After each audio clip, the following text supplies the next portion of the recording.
अस्सलाम वालेकुम दोस्तों अॼु मां तव्हांखे जिन फनकारनि जे बारे में ॿुधाईंदुसि उहे माना सम्झो जादूगर आहिनि। संगीत जा जादूगर, माना राग जा जादूगर, कला जा जादूगर। ऐं हुनजो राग तव्हां ॿुधंदो जॾहिं हुनजो फ़न ॿुधंदो, जॾहिं तव्हां हुनजो कलाम ॿुधंदो त तव्हांजे मथां हिकिड़ो सहर माना तारी थी वेंदो ऐं हू पंहिंजे जादू सां माना तव्हांजो मन मोही वेंदा, दिलि जीती वेंदा ऐं तव्हां जूं मोहबतूं जेके तव्हां जूं दिलचस्पियूं सॼियूं हुनजे फ़न में हली वेंदियूं। शायदि तव्हां सम्झी विया हूंदो उहे कहिड़ा फ़नकार आहिनि।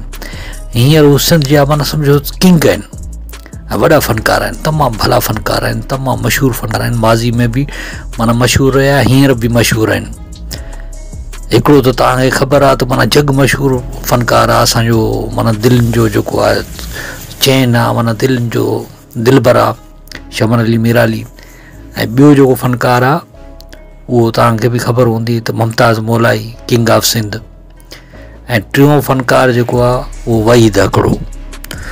दोस्तों हाणे हिननि फ़नकारनि जी माना हिकिड़ी ख़ुशूसियत इहा आहे जो ही टे दोस्त बि आहिनि, घाटा दोस्त, तमामु पगमठ यार आहिनि, घाटा दोस्त आहिनि। माण्हू अफ़वाहूं फैलाईंदा रहंदा आहिनि, हिक ॿिए जूं माना जेके ग़लति फ़हमियूं हूंदियूं आहिनि पोइ माना इहे मसइला थींदा आहिनि।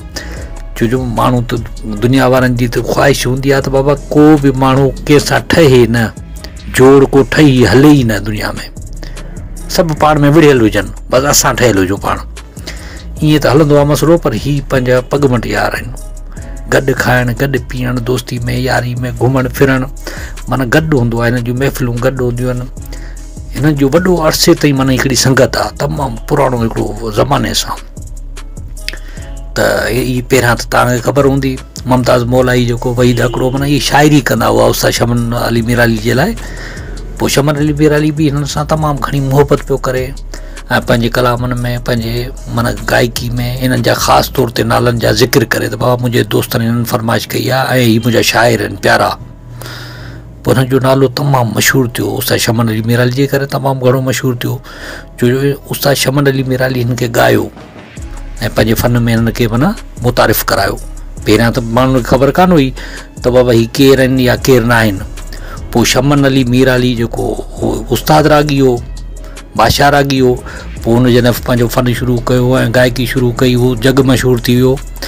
त पोइ हुननि जे शाइरनि जा बि माना इज़त थियणु शुरू थी गई। माण्हू शाइरनि खे बि ॿुधनि पिया त बाबा मुमताज़ मौलाई जो कलाम तमामु भलो आहे, मुमताज़ मौलाई जी शाइरी तमामु भली आहे, वहीद हकड़ी जी शाइरी तमामु भली आहे। पोइ ईअं हिननि जी मोहबत वधंदी वई, उल्फत वधंदी वई। ऐं पोइ दोस्तों हिननि जी हिकिड़ी ॿी ख़ासियत हुई त हीअ जिथे बि वेंदा त माना टई हिननि जो जोड़ हूंदो, माना गॾु, जीअं अमर अकबर एंथोनी हूंदो आहे, माना हिननि जो जोड़ माना ईअं गॾु हूंदो।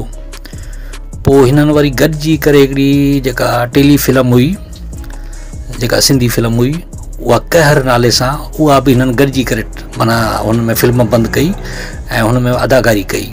हाणे दोस्तों हुननि में कहिड़ा कहिड़ा फ़नकार हुआ तव्हांखे ख़बर हूंदी। हिकिड़ो त शमन अली मीराली हो, ॿियो वहीद हकड़ो हो, मुमताज़ मौलाई हो ऐं जलाल जोगी। त माना इहे सभु फ़नकार माना हुन में माना हिननि माना हुन में अदाकारी कई। दोस्तों जेका कहर जेका टेली फिल्म हुई इहा तमामु घणी मक़बूल थी ऐं माण्हू जेके झर जंग में जेके शमन अली मीराली खे माना ॿुधनि पिया, कलाम ॿुधनि पिया हुनजा, पोइ हुननि फिल्म बि तमामु घणी चाह सां, शौक़ सां, मोहबत सां ॾिठी ऐं तमामु घणो सारायो। हिन में सभिनी दोस्तनि माना अदाकारी कई। असांजे जेके अज़ीम फ़नकार आहिनि, जेके शमन अली मीराली बि माना पंहिंजी अदाकारी कई, दाद वसूलु कयो, वहीद अली हकड़े बि माना दाद वसूलु कयो ऐं मुमताज़ मौलाई तव्हां ख़बर आहे हरफन मौला आहे, पोइ हुन बि पंहिंजे फ़न जो मुज़ाहिरो कयो। ऐं जलाल जोगी त माना हुन जो को सानीन आहे, उस्ताद जलाल चने जो शागिर्द, माना हुन बि तमामु अदाकारी जा माना पंहिंजा जोहर ॾेखारिया ऐं हीअ तमामु मक़बूल माना सीरियल वई। दोस्तों त हिननि जी माना मोहबत एतिरी जो माना अदाकारी में बि गॾु, खाइण में बि गॾु, पीअण में बि गॾु, शेरो शाइरी में बि गॾु, माना ॻाइण में बि गॾु। हाणे त सभु माना अलॻि अलॻि करे ॻाइनि पिया, त अलॻि अलॻि ॻाइनि पिया त माण्हू इख़्तिलाफ़ात वधाइण लाइ की बाबा तूं हाणे वॾो फ़नकार थी वञे, तूं नंढो फ़नकार थी वञे, तोखे हू हीअं पियो चवे, तोखे हू हूअं पियो चए, ईअं माण्हू इख़्तिलाफ़ात वधाईंदा आहिनि। पर अल्हम्दुलिल्लाह ही माना कननि जा कचा न आहिनि, हीअ कंहिंजी ॻाल्हि ते गौर कोन था कनि, हीअ पंहिंजूं मोहबतूं वधाइनि पिया।